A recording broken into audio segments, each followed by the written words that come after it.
agreed and works with Right. the utilities on how the utilities make profit, I guess. And one city council or one county that raises their hand and insists on doing this can make a huge difference, because they not only can make a change in their city, but they then can force the issue in an entire PUC or an entire state. So even a small city can sometimes have an impact well beyond its borders by taking an issue like this. I hope people hear what you said and they actually take the initiative.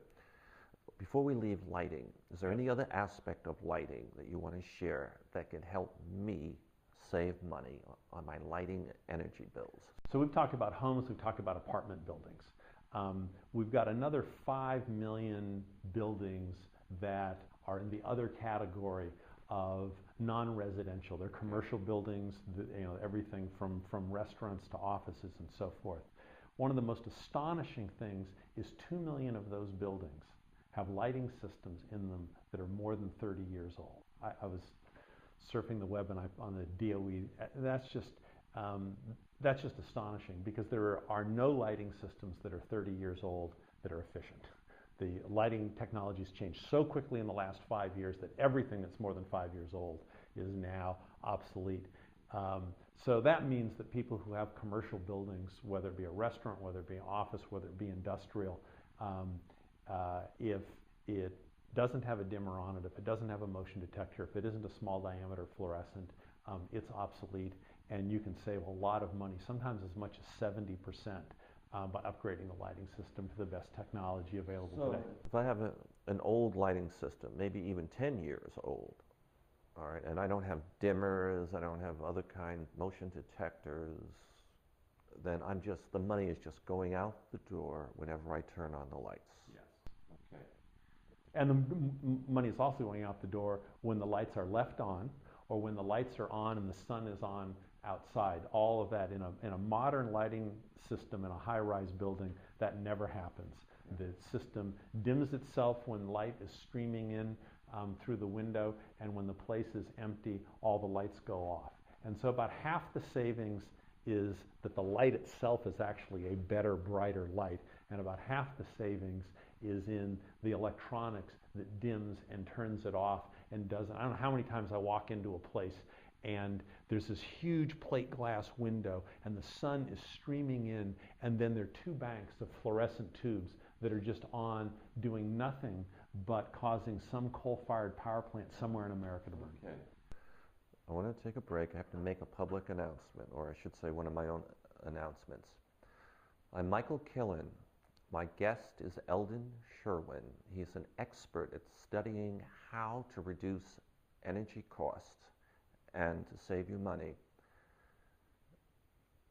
I have developed a series of paintings that have been created into posters, and various persons are starting to take these posters and giving them to friends and families, because they want their friends and families to display them. And when visitors come, they want to provoke a discussion. I'm going to share the names, and we're going to look at 4 of these posters, and then I think you will determine for yourself what kind of discussions will emerge. And I think you'll agree it's an educational experience for the visitors. The first one is called Climate Change for the Wealthy. It's a strange title, and anyone comes in your home has to start asking questions about it. The second one is Climate Change for the Rest of Us. And I want to say, if you look at it, some of us are going to fry like sunny-side-up eggs, and the rest of us are going to be washed away by a hoax-eye wave. Okay? The third one is liberty, like our Statue of Liberty, or what all of us cherish so much, our liberty, is fused to coal and oil. And when you study this painting, you may start to see that with every barrel of oil we consume, every gallon of gasoline we consume, out of this country goes a bit of our liberty. And the last one is called The Beginning After the End. And if you're concerned with this creation and maybe the future of your children, you might want your visitors to think about what might happen to all of us if we continue to put fossil fuels, the carbon dioxide, up into the sky. All right, again, I'm Michael Killen. I'm going back to my guest now, Elton Sherwin. And he's the managing director of Ridgewood Capital. And he is the author of this book, Addicted to Energy. It's a book that'll save you money. Elton, how are you? Good to see you again. Very good. And before we get back on the next topic, I do want to say when we did our pre-show interview, you stood in front of my painting. First we were talking, and you were explaining how much money can be saved if people sort of do some things to their apartment buildings. And that motivated me to put that apartment building into the painting.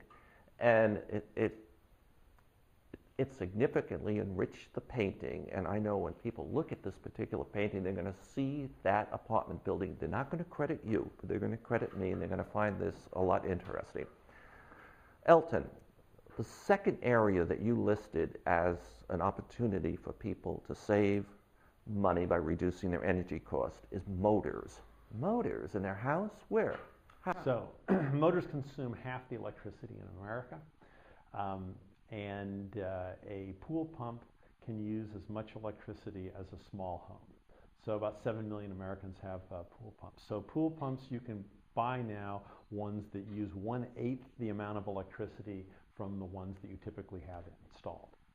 Did you say, if I have a relatively old, couple of years maybe, pool pump, it is consuming half of the electricity a relatively small home uses every month or every year. Is that right? Yeah, so even if it's a brand new pool pump, most of the pool pumps sold new or old are terribly inefficient.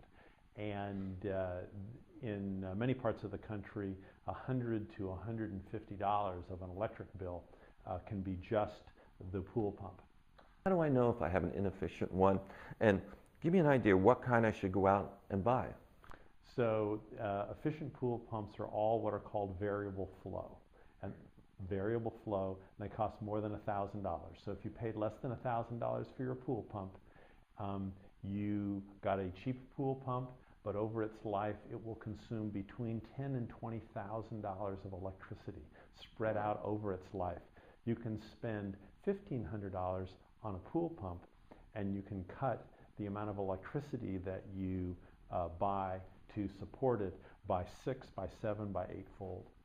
I want to ask, did you bring your wife out to the pool, and how many pumps did you try? No, so when actually she discovered it, so I saw this, I got this $500 electric bill, and I go, oh my goodness, what is this?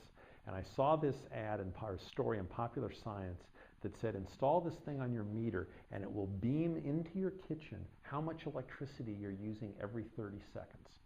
So I install this thing, I buy it, costs about $100. And the next day at 10 in the morning, I get this phone call, and it's my wife. And her voice is half an octave higher, and she goes, it says we're using over $1,000. And I'm thinking, did we get a cell phone bill, or what is it? And so I figure out she's talking about the electric meter, and she goes, I've turned off all the lights, and the vacuum cleaner's off. Nothing is on, and it still says $1,000. And I'm thinking, 10 in the morning, what happens at 10 in the morning? And I go, I think I have the pool pump set to come on at 10 in the morning. So this goes on all day. I come home from work, and we go out and we toggle it on and off, and I'm astonished. So I get on the web, I start doing some research, I start making some phone calls, and we installed a new pool pump. And I have a brand new, that was a fairly new pool pump, it's less than 2 years old. I have it still sitting in my backyard to show people what an energy hog it was. Okay, so it's a pool pump. And I'm going to go real quick, we're running out of time. Refrigerators. Any refrigerator that's more than 10 years old, you should get a new Energy Star one. How much am I wasting a month if I have an old one? Oh, you can be, a new refrigerator will pay for itself in a couple of years in savings. Okay, so if I have a big apartment house, a lot of renters, and I have a refrigerator and everyone, and I supply that, I ought to get rid of a whole bunch of the old ones and I'll start saving money. Yes. All right, the third area you said is a priority where you can save money. That was in air conditioning and heating, Yes. Am I correct? Yes. So in large buildings, air conditioning and heating systems should get a tune-up every other year, just like a car gets a tune-up. And that almost never happens in American buildings. Most American buildings get the equivalent of an oil change. Someone comes in, checks things out, vacuums a few things, and is off. And typically you can reduce by 20 to 30% the amount of energy that what's called an HVAC system uses by having a real pro do a tune-up on it. Okay, that's interesting. We don't have much more time, but do you have any other important suggestions? So if you are a owner of a big commercial building, you should get a couple of your friends and you should compare electric bills. Because one of the things, since no one really has any idea whether they're doing well or doing poorly, and that can be very revealing. Okay, and do you encourage city councils to pass some kind of motion that you, I, and everyone else get a report card so we have an idea how we are doing and maybe vis-a-vis our neighbors? Probably the single most important piece of regulation in America would be to grade buildings and make the building grades public. So this is what Congress and the Senate should do. Or your local city council, or your local county, or your state. It doesn't matter what level of government, or the utility. Puget Sound Utility up in Seattle has a very innovative billing method that really helps homeowners open their bill and go, oh my goodness, this is how I compare to my neighbors. All right. You've been a wonderful guest. My guest has been Elton Sherwin, Managing Director of Ridgewood Capital, and he's the author of Addicted to Energy. I'm Michael Killen, and if you're interested in more information about my climate change missionaries that help educate the public, please go to www.killen.com. Thank you.